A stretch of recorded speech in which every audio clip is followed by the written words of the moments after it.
Hi there. I just couldn't help but notice my skin was flourishing in this madness of heat. So today's video is gonna be a cute story time as I sort of like get ready for class, and it's no joke. I was 16 actually. In the process of all this, like it was entirely my fault how I handled this whole situation, how I let things slide, and just basically the whole craziness of it.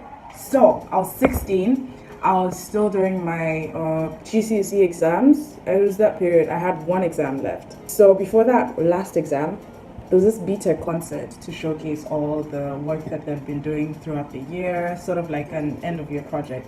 My friend and I, what are we gonna call her? We're gonna call her Peach. Yeah. So my friend and I decided to go together because I live close to where the venue was, and she was like, I'm definitely looking into other plans after the concert, but I'll just let you know once we get to the concert. So I was like, alright, cool. Pass by my house, say hi to my parents.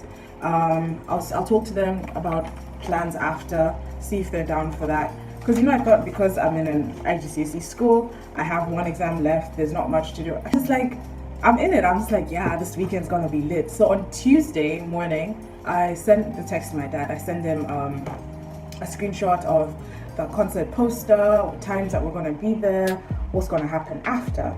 Thursday, I get a response and he's like, yeah, okay, fine, sounds good, just as long as you're home by the time you say you're going to be home.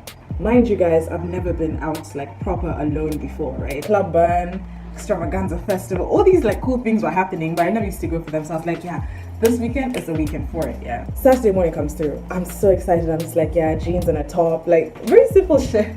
I'm gonna smell good. I'm gonna put my hair on one side. Like I'd really just planned. I was like, yeah, I'm gonna have such a great night today. We're gonna go for this BTEC concert. I'm gonna support the friends that are really not my friends.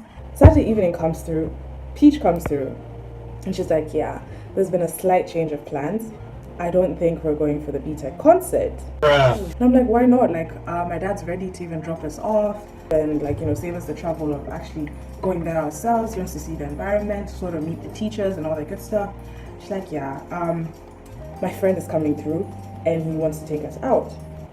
And I'm just like, who's this friend? It turns out it was a mutual friend. You know those people you know from other people? Oh, cool, let him come through, say hi to my parents. And like the minute my mom came home, yeah, my dad was already at home, so she had already met my dad. The minute my mom came home, she just gave Peach that look like, from that look, I just knew, yeah, I'm not going anywhere anytime soon. I don't think this concert is even going to be a plan. And also, like, Peach and I were plotting outside, coming back inside, going back outside, coming back inside. Like, we were so reckless about this plan. So time reaches, yeah, and I'm like, yeah, Dad, we're going for the BTEC concert. I should be back home by 10, knowing I wasn't. That was like around 7:30. I'm like, yeah, it's still a good time to try and make it. I was still optimistic about going to the concert, but I really knew I wasn't gonna go. So Peach's friend is like, yo, let's get a few drinks. Mind you, the only drink I've only had is like black ice at this time. So I was like, let me try the red one, it might be stronger. Yeah, so we seated there for like maybe what could be 30 minutes to an hour. And I'm like, what are we doing here and what are we waiting for exactly? Now Peach's friend is like, yeah, my boy's coming through with a ride. We're gonna check out Club Burn, then check out Westie a bit. And I'm like, there's a lot of places to go. Whose fuel are we using? Peach was like, my parents are out of town, so it might be easier to sneak out. I'm like, oh, this is what you were doing. You're using me as a buffer for you to, okay, cool. The friend comes through. The car is loud as fuck. And I was like, damn, okay, this is gonna be a very interesting night. It could either go really wrong or really well. But you know what? Let me just tell this friend of ours, I need to be home by midnight latest. If I'm coming back home at odd hours, like it's not acceptable. It's like, all right, cool, baby girl, I got you. Literally, that's what he said. I was like, all right, cool. We head on to Peach's place. Interior design was absolutely amazing. When we get to her room, I'm just like, wow, I really want a room like this. So she changes, yeah. And I look at my outfit and I'm like, damn, this t-shirt isn't doing it for me. And do you know what I do? I asked her for a t-shirt. So I got an Ed Hardy t-shirt and I was like, yes, this design is lit. At this time, and my dad hasn't called me yet. It's about like 9:30, 10 actually, yeah. He hasn't called me yet.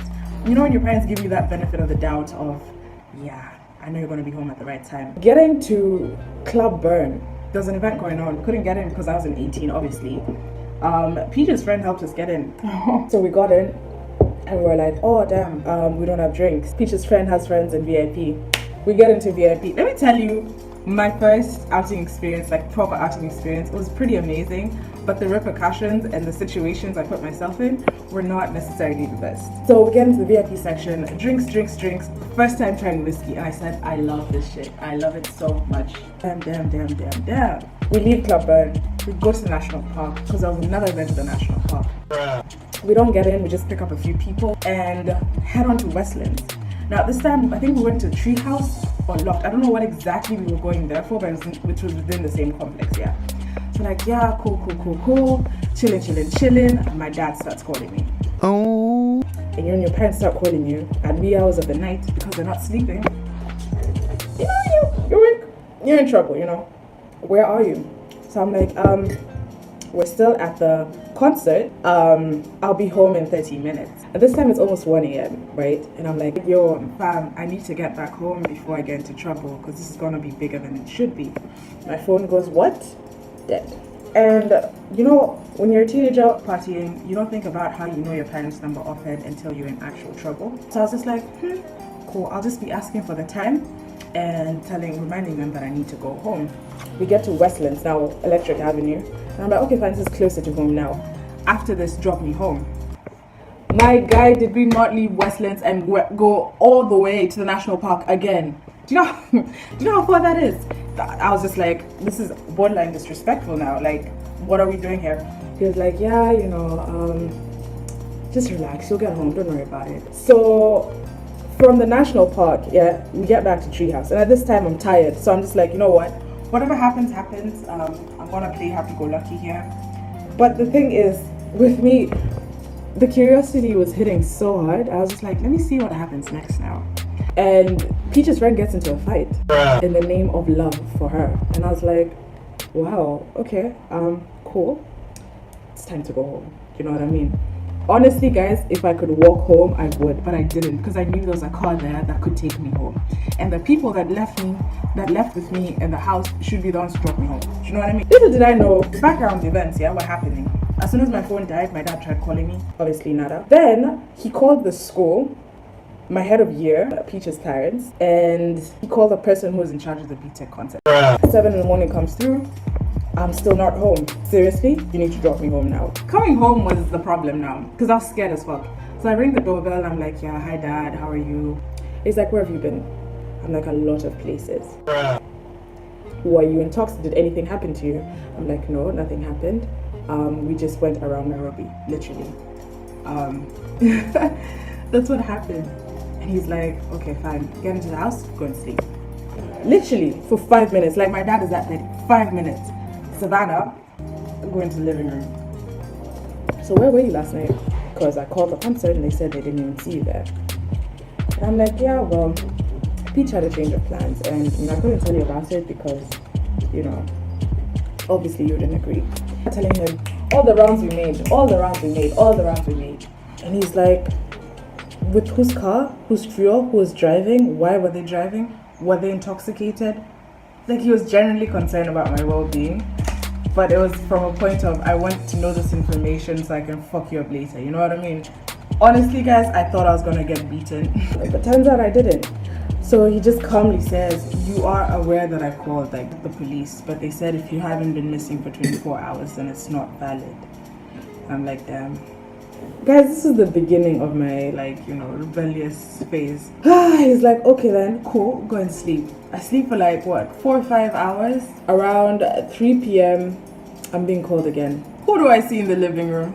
I see Peach. Oh. She's like, yeah, I came with my parents. So we're seated in the living room, just awkwardly staring at each other. Do you know the one lie I forgot that we told my dad and everybody else?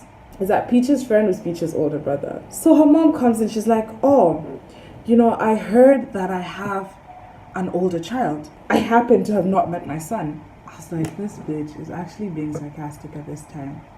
We sat, we talked. There was a lot of like apologies going around, repetition of the story. I said my part, she said her part. And they were like, yeah, this friendship, it's not gonna work out because you guys are really bad influence towards each other. the kind of friends she keeps are not the kind of friends you should be keeping. And I was just there like, fam, but you don't even know though. You don't even know. Not all the time you want to do the right thing, you know what I'm saying? And yeah, it's basically from there on, like, our friendship got like stronger, but like a few years later, like it's just, we're just, coming to school on Monday, my head of year just looks at me, he's like, I hope you enjoyed that night. I hope it was worth all the trouble that you put your father through. So I was like, yeah, it was really fun. I had a great time. He's like, all right, cool. I guess you're not in trouble because you did what you did when you did it. But just don't use the school as a, buffer for your lives. If you like this video, do not forget to like, share, and subscribe. A girl gotta eat and my people gotta eat too, and my people happen to be you people. Don't you ever forget that. Don't stop grinding for you. Do not forget to check out my other videos from the January vlogs because it is the final week. Thank you so much for watching. Let me know what you think in the comment section below. Tell me your rave stories, times your parents have almost like killed you because you went out and didn't pick up the phone. Yeah, I guess I'll see you tomorrow in my next video. I do need to record that, so I will see you soon.